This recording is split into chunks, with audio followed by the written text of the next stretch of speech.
Programme میں ایک بار پھر خوش آمدید ناظرین. وزیر مملکت خیلداز کوہستانی صاحب اور شیلا رضا صاحبہ کی گفتگو آپ نے سنی. اس وقت جو پی ٹی آئی کے حوالے سے خود حکومت کے بیانات ہیں یا پھر خود پی ٹی آئی کے جو تحفظات ہیں یا مطالبات ہیں اس حوالے سے ہم گفتگو کریں گے. شیخ وقاص اکرم صاحب اس وقت ہمارے ساتھ موجود ہیں. شیخ صاحب بہت شکریہ آپ کا, آپ نے وقت نکالا. شیخ صاحب گلگت بلتستان کی جو انتخابی مہم ہے, اگر ہم وہاں سے گفتگو کا آغاز کریں تو گوہر صاحب وہاں پر موجود ہیں, باقی آپ کے رہنماؤں کو روکا گیا. اب ایک تاثر تو یہ دیا جا رہا ہے, یا جو مسلم لیگ نون کے رہنماؤں سے گفتگو ہو رہی تھی وہ کہہ رہے تھے کہ گوہر صاحب کو پوری جو پارٹی ہے اس حوالے سے بات کرنی چاہیے تھی, اپنے حوالے سے صرف این او سی نہیں لینا چاہیے تھا.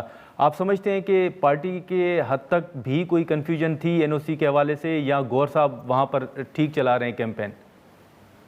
سر میں یہ سمجھتا ہوں کہ گوہر صاحب نے اپنی ہمت کی ہے, بائی ایئر وہاں پہ گئے, گوہر صاحب کو ریسیو کیا.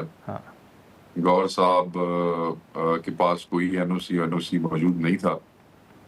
گوہر صاحب جو ہے ان کو شہروں میں جانے سے روکا گیا. نون لیگ والوں کی میں تھوڑی سی انفارمیشن بھی درست کر دوں. دوسرا یہ ہے کہ ہم نے سب M N As, M P As, senators ان کے لیے اپنے وکلاء بھیج کے الیکشن کمیشن میں سب کے لیے انڈیویجلی این او سی مانگا ہم نے, جس سے ہم چاہ رہے تھے کہ وہ کمپین میں حصہ لیں. ٹھیک ہے سر. اور آؤٹ رائٹلی وہ سارے کے سارے جو تھے این او سیز وہ ریجیکٹ کر دیے گئے, اور ہمیں کہا گیا کہ آپ آر او سے بات کریں. اب دیکھیں آر او کا مطلب ہے کہ الیکشن کے بعد بات چلی گئی. نواز شریف کو فوری مل جاتا ہے, جن کا آپ فلیش کرنا چاہتے ہیں, باقیوں کو تو آپ نے پتہ نہیں بادر بھی کیا یا نہیں کیا. سر کویشچن یہ نہیں ہے, کویشچن یہ ہے ویئر دا, مطلب کہاں سے یہ آ گیا این او سی. 70 سالوں میں کبھی این او سی نہیں ہوا. ہم کیا ہیں, ہم کو ہندوستانی ہے, ہم کوئی امریکن رشین ہے یہ ہمیں گلگت بلتستان میں آنے کے لیے این او سی کی ضرورت پڑے گی؟ یہ کہاں کا قانون آیا ہے؟ اس سے پہلے کیا گلگت میں بلتستان میں الیکشن نہیں ہوئے ہیں؟ This was a stupid idea, اور صرف کیمپین سے روکنے کے لیے. اور اسی وجہ سے یہ چیز اپنے نارمل اس سے زیادہ ہائی لائٹ ہوئی ہے. میڈیا نے بھی اس کو اٹینشن دی, انٹرنیشنل میڈیا نے اٹینشن دی, ٹی وی کی اور اخباریں جو بشک ان کے کنٹرول میں ہے, اس کے باوجود روک نہیں سکے وہ اس کوریج ان کی اسٹوپڈ آئیڈیاز کی وجہ سے. تو کمپین ان حالات میں جس طرح ہو سکتی تھی, ان حالات میں جتنی بہتر ہو سکتی تھی, وہ گوہر صاحب نے, وہاں پہ ہمارا دوسرا نوجوان جو تھا وہ شاید خٹک بھی موجود تھا, اس نے بھی ہمت کی, اس کو بار بار روکا گیا, آخر میں اس کی گاڑی پکڑ کے بندے پکڑ لیے, پھر اس کو وہاں سے صوبہ بدر کیا انہوں نے. جو وہ کر سکتے تھے, شندانہ گزار صاحبہ وہاں پہ پہنچی ہیں, خاتون, بڑی ہمت کی انہوں نے. اور اس طرح باقی جو لوگ پہنچ سکے, انہوں نے اپنی حیثیت کے مطابق جو بھی سختی تھی اس میں سے جو اسپیس نکل سکتا تھا انہوں نے کیمپین کیا. اور ہمیں امید ہے کہ اگر یہ اس کے باوجود جو کچھ انہوں نے پری ریگنگ کر لی ہے, اگر یہ الیکشن والے دن اور پوسٹ پول ریگنگ نہ کریں تو ہم پھر بھی ساری سیٹیں جیت جائیں گے. اچھا شیخ صاحب, چند بیانات ہیں, جیسے گوہر صاحب کا ہم نے ذکر کیا, اس سے قبل محمود خان اچکزئی صاحب, اسد کیسر صاحب کے بیانات بھی ہیں, اور کل گوہر صاحب نے بھی کہا ہے کہ اتنا دیوار سے نہ لگائیں کہ وہ سسٹم سے الگ ہو جائیں. آپ مرکزی سیکرٹری اطلاعات ہیں سر, واقعی پارٹی کے اندر کوئی ایسی سوچ ہے کہ اسمبلیوں سے نکلا جائے؟ دیکھیں sir, this option to get out of the system is always open. یہ کبھی بھی ختم نہیں ہوئی تھی, کبھی بند نہیں ہوئی تھی. پاکستان تحریک انصاف ایک واحد پارٹی ہے جس کے قائد نے خود لوگوں سے کہا تھا اگر ایسے نہیں ہوگا تو میں اسمبلیوں سے باہر آ جاؤں گا. اور وہ اپنی حکومتیں یہاں لوگ بھاگتے ہیں, جس میں حکومتیں ختم ہو رہی ہیں. عمران خان واحد دلیل لیڈر ہے جس نے پنجاب اور کے پی میں اپنی بنی ہوئی حکومتیں, حالانکہ وہ اگر چاہتے تو وہ دونوں حکومتیں رہ سکتی تھیں اور وہ ان کا دماغ درست کر دیتے, مگر کیونکہ وہ سمجھتے تھے کہ جائز نہیں ہے اور یہی طریقہ ہے تو وہ باہر آ گئے.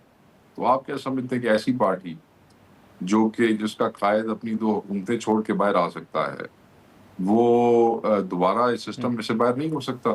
تو یہ آپشنز پاکستان تحریک انصاف کے پاس شروع سے اوپن ہے.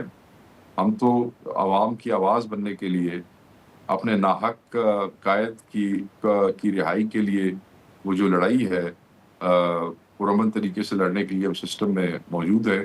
اگر ہمارے قائد یہ سمجھتے ہیں کہ نہیں, we don't need to be part of this system, so we come out of the system any day. It's open, always open, it's not a new thing.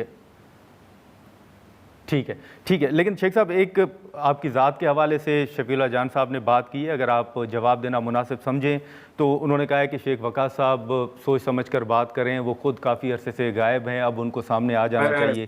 یہ پارٹی کے اندر سر جی نہیں، پارٹی کے اندر نہیں ہے.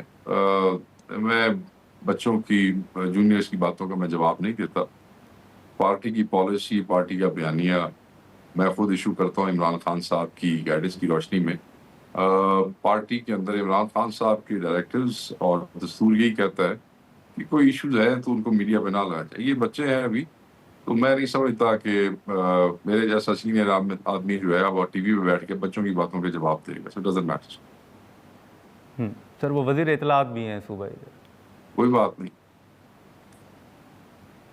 اچھا، لیکن سر اس کے علاوہ آپ کے علاوہ 4 لوگوں کا تو پی ٹی آئی خود کہہ رہی ہے کہ وہ پی ٹی آئی کے ساتھ رابطے میں نہیں ہے. آپ سمجھتے ہیں کہ ان کے کچھ اختلافات ضرور ہیں لیکن وہ پارٹی سے الگ نہیں ہے، وہ وقت آنے پر ساتھ ہوں گے؟ کس کی بات کر رہے ہیں؟ کون سے 4 لوگ؟